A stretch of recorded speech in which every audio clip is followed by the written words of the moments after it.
Hey everyone, welcome back to the channel. It is wonderful to have you here, and today we are going to take a look at the Type 63 HG90.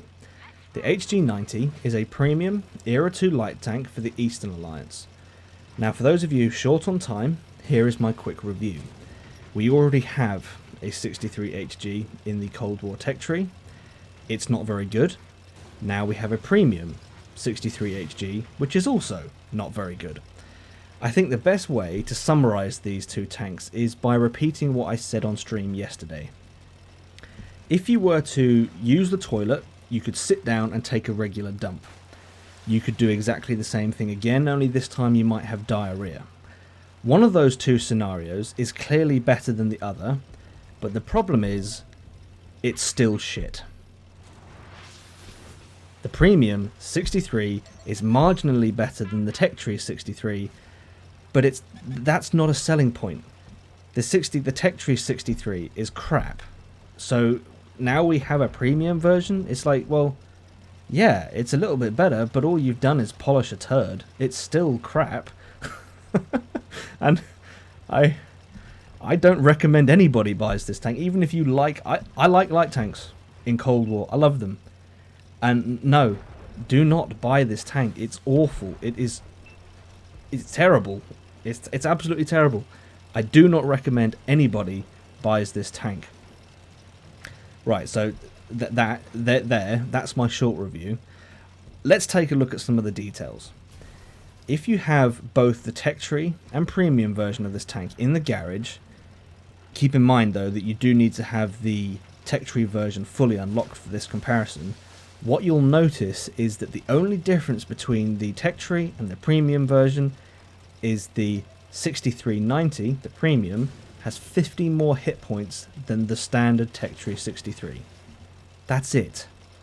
And given that this tank is going to cost you £42, I can hear you shouting, well, surely there's something that makes this tank worthwhile. Surely there's something that makes it so much better than the other one.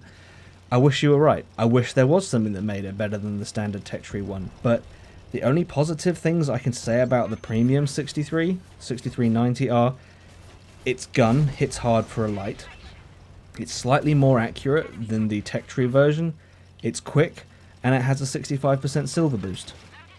That's it.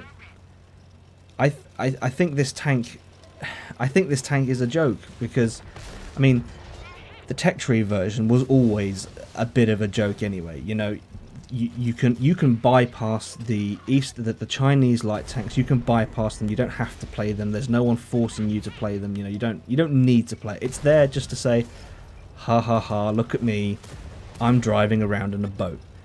Because, I mean, it's ridiculous. The tech tree version, it is a joke. I mean, it's a boat, for goodness sake. Its size makes it almost impossible to hide, and then when you're firing at this thing, it's almost like a comedy sketch. Like, where's the enemy light tank? Oh, I don't know. Maybe it's the cruise liner that's trying to hide in the bush. You know, it's like a dog hiding under the table with its tail sticking out. It's like, well, it's awful.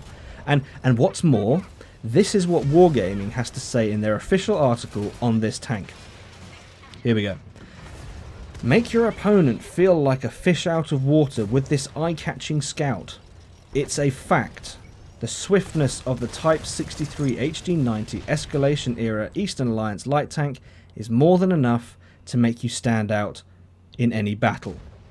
Someone in the marketing department really has done their job very, very well. I mean, they really have done their best to polish this turd.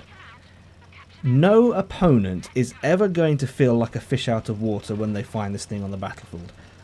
No one in their right mind is going to think, oh no, it's a boat, what am I going to do? It's eye-catching and will make you stand out. That's not exactly what I'm going for from my £42, thanks Wargaming. I appreciate the effort, but nah, I mean, the only way this could get worse is if you rolled out in a Mardi Gras float. Like, that's the only way it could get worse. The article goes on. Use this tank to its fullest by activating cruise control and using the handbrake to make sharp turns. We've made history. The first boat ever fitted with a handbrake. Use it to expose your broadside. Make yourself the easiest target on the battlefield.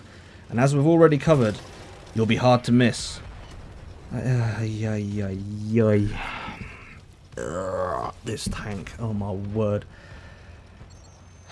This has to be a joke. I want it to be a joke. But it isn't. It's in the game. And I spent all last night playing it, and I'm never going to play it again.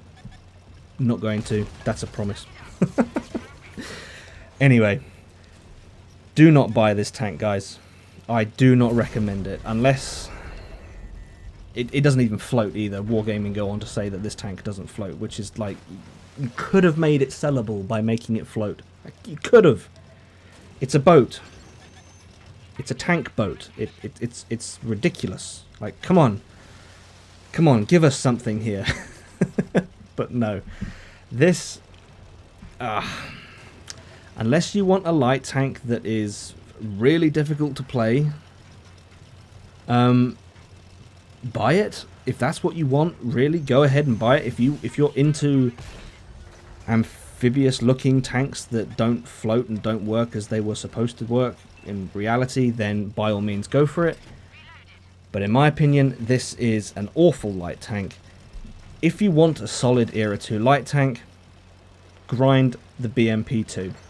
Or at least grind for the BMP2 until Wargaming releases a premium that is a premium light that is actually a worthy rival to the BMP2.